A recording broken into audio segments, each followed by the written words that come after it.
प्रिय विद्यार्थियों नमस्कार। हिंदी की ऑनलाइन शिक्षण व्यवस्था में आप सबका हार्दिक अभिनंदन स्वागत। हिंदी व्याकरण में व्याकरण का भाग 2 शब्द विचार और शब्द विचारों में भी संज्ञा शब्द का हमने अध्ययन किया है। आज मैं आपको संज्ञा शब्द की संपूर्ण जानकारी आपके बीच में रख रहा हूं। इस वीडियो को पूरा सुनने के लिए आप इसे सब्सक्राइब करें और इसका स्क्रीनशॉट ले लें। देखिए, आज हम पढ़ेंगे संज्ञा। संज्ञा क्या है? संज्ञा शब्द है और संज्ञा पद भी है। जब ये स्वतंत्र रूप से काम आते हैं तब इनको शब्द कहते हैं, और यही संज्ञा शब्द व्याकरणिक नियमानुसार वाक्यों में जब प्रयुक्त होने लग जाते हैं तो इन्हें पद कहते हैं। प्रयोग की दृष्टि से या विकार की दृष्टि से और ये विकारी पद या विकारी शब्द कहलाते हैं। विकारी क्यों कहते हैं?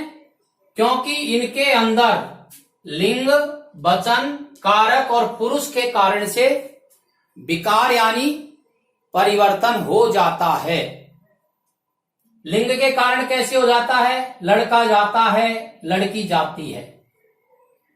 वचन के कारण से लड़का जाता है, लड़के जाते हैं, बहुवचन हो गया। कारक के कारण से लड़के ने खाया, लड़का खाता है। लड़का खाता है, इसमें लड़का एक वचन है, और लड़के ने खाया, यहां भी लड़का एक वचन होते हुए भी लड़के बहुवचन जैसे प्रयुक्त हो रहा है।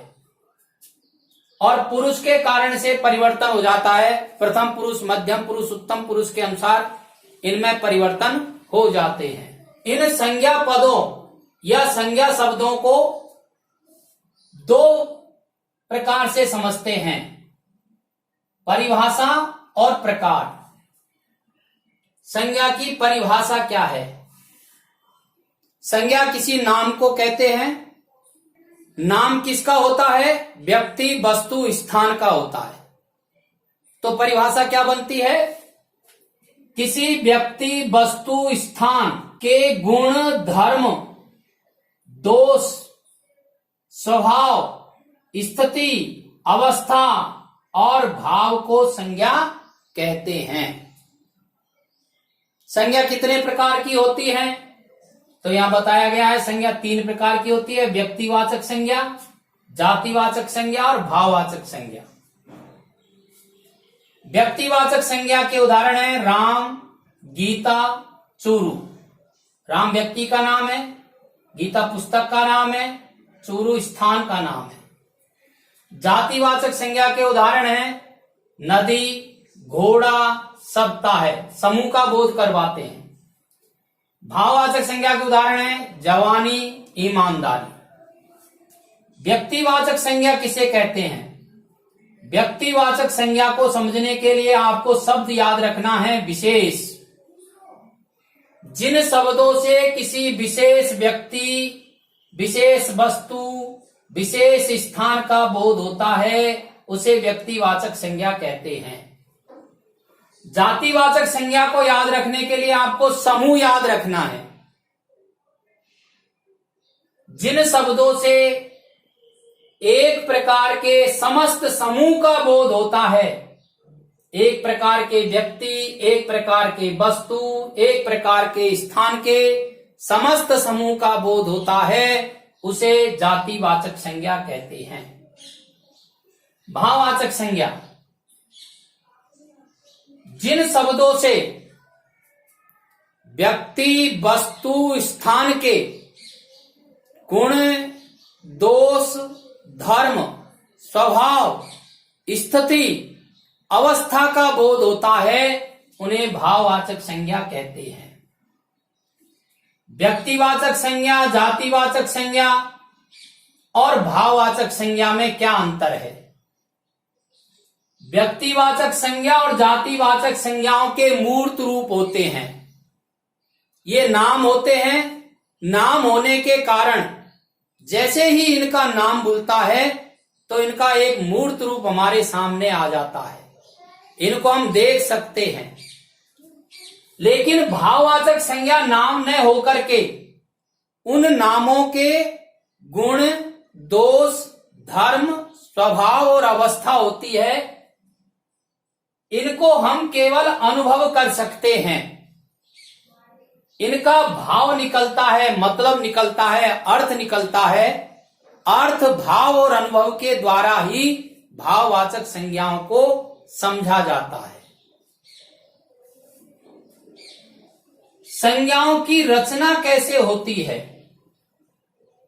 तो व्यक्तिवाचक संज्ञाएं जातिवाचक संज्ञाओं से बनती है और योग रूढ़ शब्दों से बनती है। जातिवाचक संज्ञाओं से कैसे बनती है?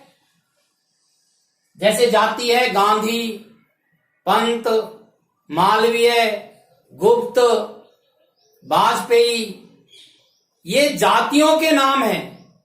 लेकिन जैसे ही ये नाम आते हैं तो इन जातियों को भूल करके और व्यक्ति विशेष का नाम आ जाता है।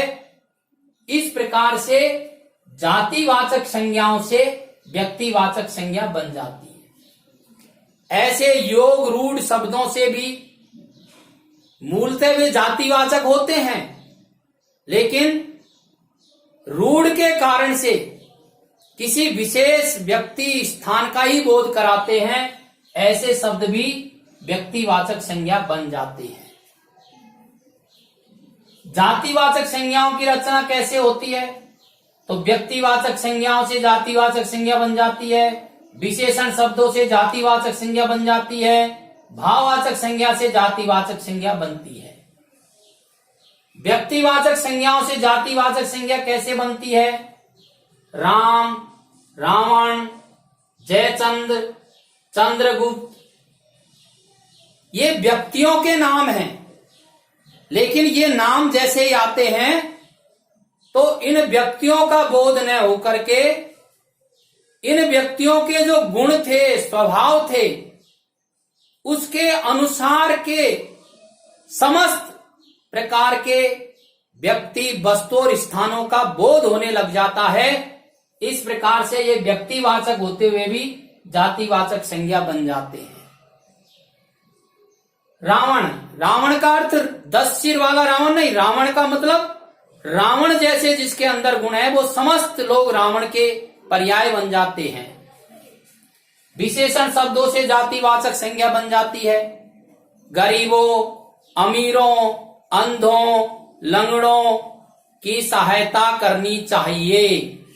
अब ये मूलतः विशेषण शब्द है। गरीब, अमीर, लंगड़ा, अंधा, ये मूलतः विशेषण शब्द है, लेकिन यहां जातिवाचक संज्ञा की तरह प्रयुक्त हो रहे हैं। इसलिए हम कह सकते हैं कि विशेषण शब्दों से भी जातिवाचक संज्ञाएं बन जाती है। ऐसे भाववाचक संज्ञाएं भी कभी कभी जातिवाचक संज्ञाएं बन जाती है। पहनावा, चोरियां, ये भाव प्रकट करने वाले शब्द हैं, लेकिन इसके बाद भी ये वाक्यों में जब प्रयुक्त होते हैं, नगर में कई चोरियां हो रही हैं, तो ऐसे प्रयुक्त होने लगते हैं जैसे ये जातिवाचक संज्ञा हो। भाववाचक संज्ञाओं की रचना किन किन शब्दों से होती है? तो जातिवाचक संज्ञाओं से भाववाचक संज्ञा बनती है, सर्वनाम शब्दों से भाववाचक संज्ञा बनती है, विशेषण शब्दों से भाववाचक संज्ञा बनती है और क्रिया शब्दों से भी भाववाचक संज्ञा बनती है।